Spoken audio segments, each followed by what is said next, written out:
আজকে এখানে দাঁড়িয়েছি মূলত আপনারা সবাই জানেন আমাদের নাসার দুটো 16টা ফ্যাক্টরি বন্ধ করে দেওয়া হয়েছে।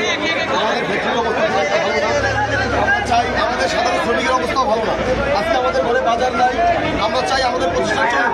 আমরা এখানে 15,000 শ্রমিক রাস্তায় নামছি, 15,000 শ্রমিক আমাদের কে করে দেবে।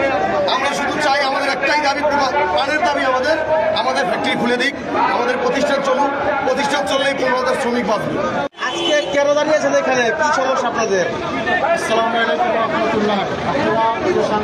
ভাইরা আপনারা জানেন আমাদের নাসা গ্রুপে 16টা ফ্যাক্টরি বন্ধ করে দেওয়া হয়েছে। আমাদের